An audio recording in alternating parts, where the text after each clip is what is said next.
Is the Canadian housing market in crisis mode? And is there a fix? Well, the government is sure going to try, but we're talking about it in this video. If you've been here before, welcome back. If you're new here, my name is Mike Banks, and on this channel, we talk about all things real estate. So if you're into that kind of content, make sure you subscribe to this channel. I'm also a licensed real estate professional in Edmonton, Alberta with the Terry Prentice Real Estate Group and Remax Excellence. So if you have any questions whatsoever, call me, email me, text me, however you prefer to communicate. My contact information will be in the description below. Now we're going to get a little bit controversial with this video. So if you agree or disagree whatsoever, bring it.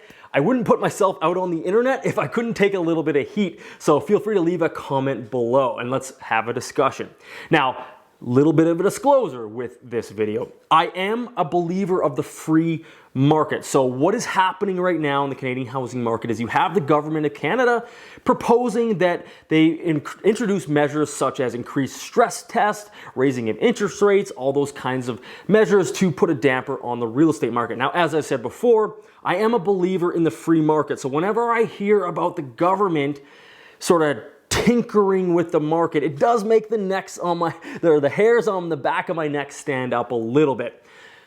And real estate is no different than any other market or any other type of commodity market, more or less, right? So like the stock market, the commodities market, lumber, copper, gold, all those types of things. The real estate market is pretty much the same. So again, I do get a little bit leery when I hear about the government intervening in the market, even though they do it a lot anyways. But I do realize, even though I'm a believer in the free market, I do realize that the housing market specifically does have some socioeconomic impact to it with the affordability of living and the residents that live in our country. So when you have markets like Toronto and Vancouver, where there's a lot of foreign investment buying up houses, there's not really affordable homes for the residents that actually live there. Again, as a believer in the free market, I can acknowledge and identify with that being a problem. So we're in the country of Canada. It's a socialistic country anyways. It is what it is. The government is going to do its thing. So if they're going to do some intervention anyways, I would like to make some proposals. And not that I'm vain enough to believe that any government official or Mr. Trudeau himself is watching my video on this small little channel.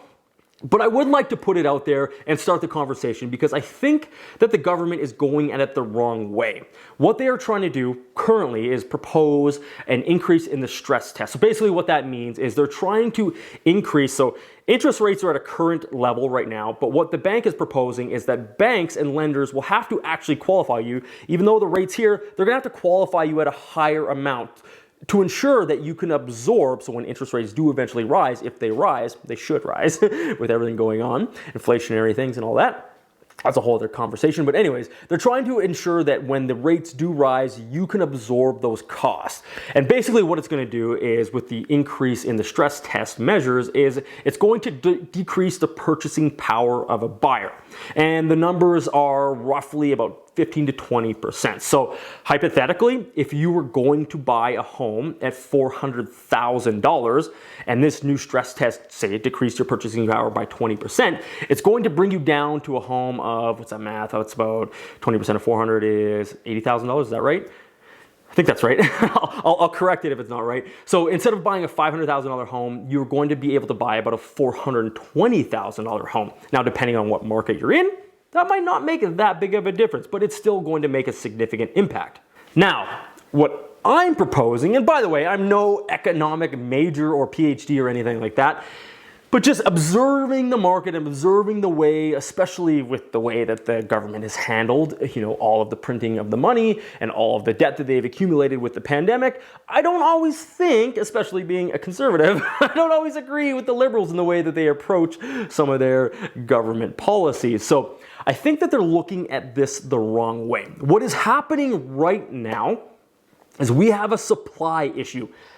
Hands down, that is the issue. There are way too many buyers because of low interest rates being one of them. And again, that's another problem that the government created themselves, because their response to the economic turmoil that we've had in 2007, 8, and 9, and now the pandemic, was to lower rates. So they've created this problem themselves a little bit, and they're kind of backed into the wall because they needed to decrease rates to incur spending and investment and all these other things to stir economic activity. But in a way, it kind of created, gas on a fire kind of philosophy, because now all these buyers with lower interest rates are rushing into the market. So you have all of these buyers lining up for a small amount of homes. So it's basic economics 101.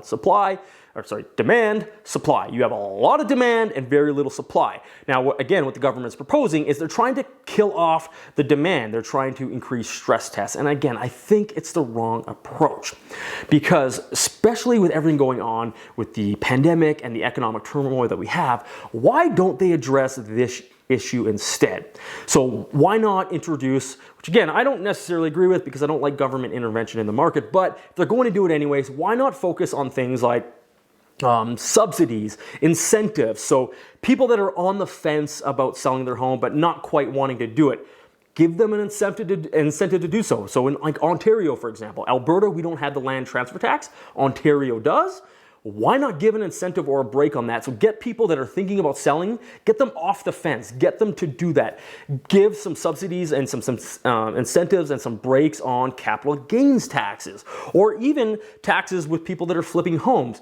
People like builders, for example, you want to bring that supply up, because here's the thing with real estate. Everybody, the common saying is real estate, they're not making any more of it. Well, that's sort of true. But there is enough real estate to go around. There is homes everywhere. There's thousands and thousands and thousands of homes. The problem is they're not all on the market at the same time. So there's lots of homes available, but they don't all come up for sale. So that's why I'm proposing that the government should look at introducing incentives and subsidies to get people who are thinking about selling, getting them off the fence, getting them put their home on the market. Now, I don't know how that would look like, because if this person does sell a home, obviously they have to move somewhere else. So maybe there's some kind of move up buyer incentive. So if somebody sells their home and they buy a larger, more expensive home, again, there's some kind of subsidy, some kind of incentive there as well. In the US, I can't remember what it's called. I don't want to say N99 or W99, but it's something along the lines of that. Basically, if you sell a smaller home or a less valuable home, and within a certain amount of time you buy a bigger or more expensive home, all tax gains are gone. You don't pay any tax whatsoever. So again, they could introduce something like that here in Canada.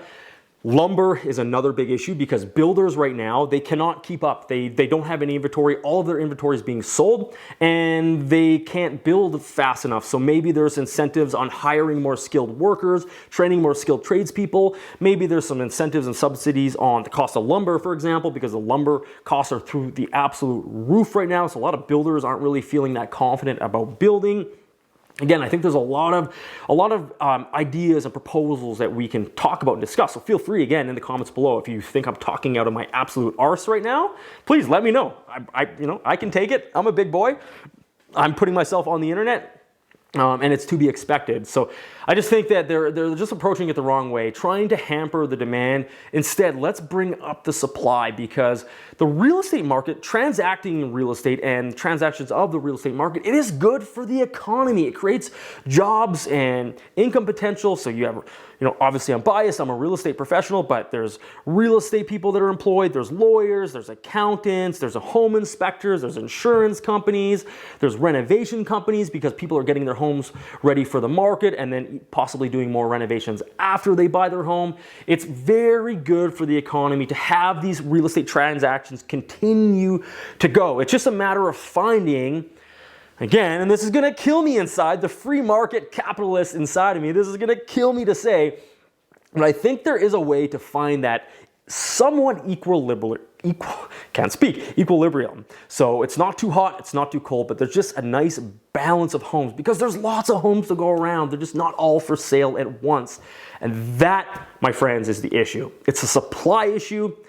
We need to service the amount of buyers that are looking to buy. That's what I think. Please, again, let me know in the comments below what you think. I would love to hear your thoughts on this conversation. Again, my name is Mike Banks, and on the channel, we're talking about all things real estate. So Subscribe to the channel, hit that bell notification so you get notified when more content like this is uploaded, and I'll see you in the next video.